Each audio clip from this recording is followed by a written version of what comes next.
Thank you, General. And I'm Yoji Koda from Japan, and I was just a sailor, not a doctor or PhD or professor.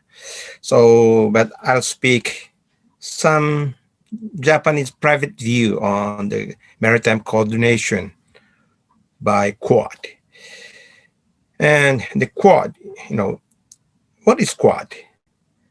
Of course, Quad is not an alliance or treaty alliance or coalition force, but rather it's just a conceptual multinational entity sharing some common interest together.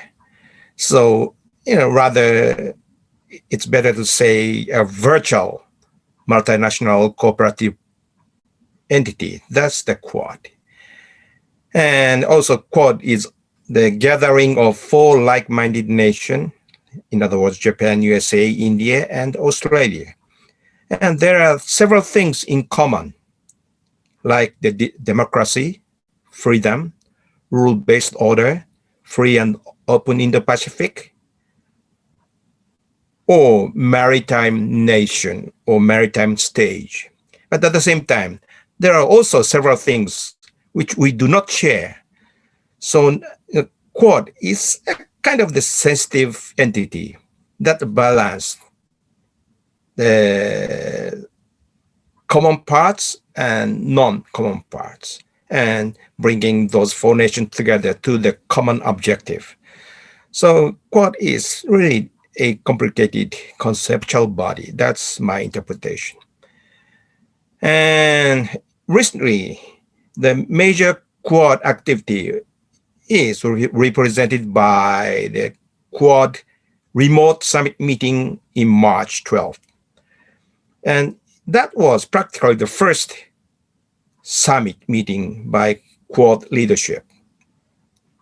And one thing that was very clear was Quad is not a security-tailored gathering, but rather Quad make it clear that the Quad would try to deal many international problems together,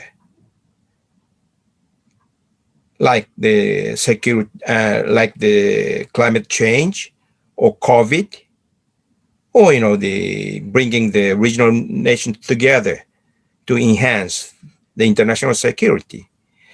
So if there is anyone tries to interpret Quad as a tailored security entity, that is not correct.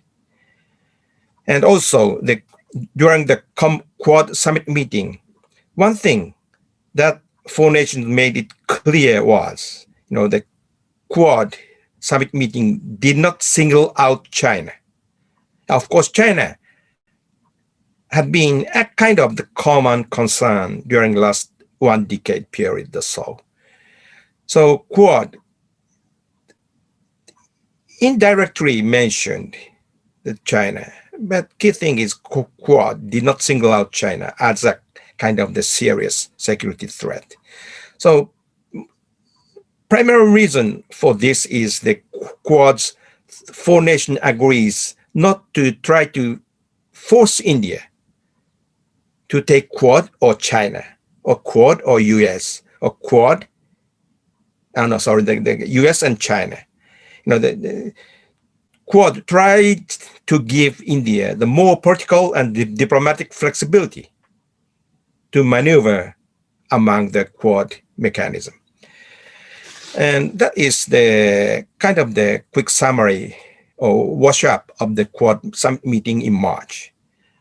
And of course, Chinese response toward that was not as we expected, or perhaps exactly we expected. China take a pretty hard position on the Quad summit meeting, and China called it the new NATO in the Indo-Pacific region. But of course, in the Quad is not a NATO type, the treaty alliance meeting. But the Quad, when necessary means when we share the same interest or objective we would come and maneuver together for the single object, the same objective. But China interpreted the Quad as a kind of the counter-China organization or entity. So one of the future subjects for Quad to solve is how to better communicate with China for the objective of the Quad. And of course, having said that, one thing also made it clear by Quad is, the Quad has been paying a lot of attention or huge attention over the Chinese challenge toward the existing international norm. As General mentioned, China has emerged as the challenger of the existed or established international norm. So China has been trying to do many new things, sometimes far out of the international norm in the international community. So that has been confusing the international community.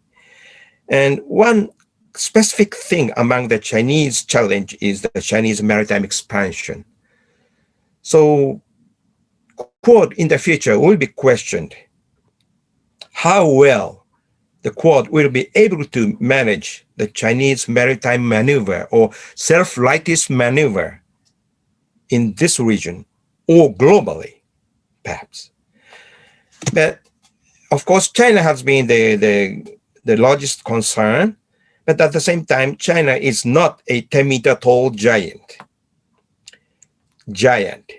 No, China is still I'd say, especially in terms of military strength, smaller than the U.S. military or allied nations military. And also China has one geographical disadvantage. That is the first island chain. Many people may interpret first island chain as an island chain around China, but not simply that. When we take a precise look at the first island chain stretching from Japan to Taiwan, Taiwan to Philippines, then Indonesia and Malaysia, Singapore and Malaya Peninsula. This means China is surrounded by this first island chain and two seas, East China Sea and South China Sea.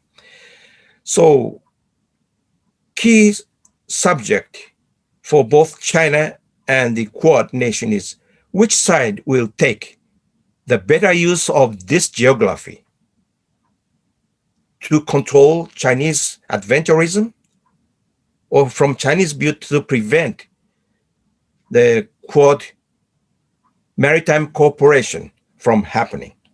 So we have always taken this geography into account when we discuss the Chinese subject.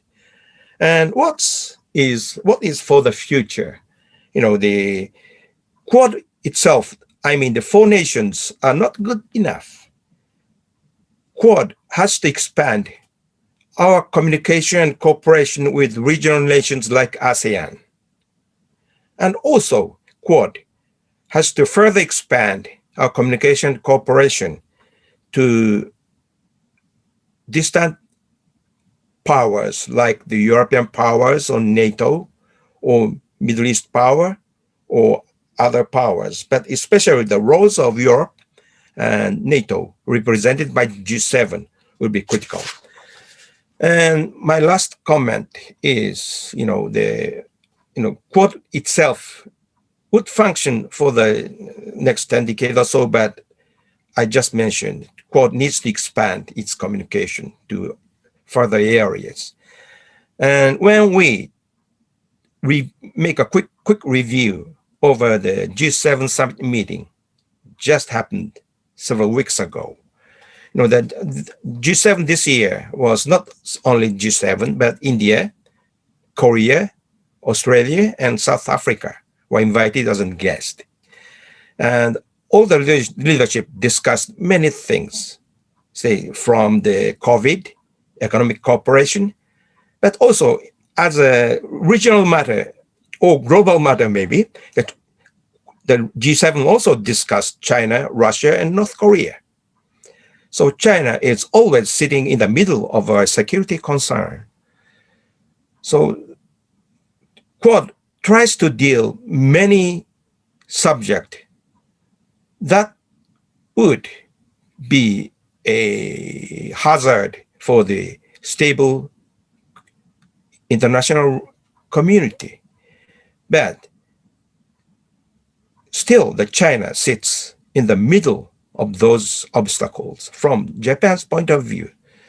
So my closing comment is the four nations still having some disagreement of each nation's national interest. But when they really find out the common objective and common interest, we need to come together and work together and maneuver together.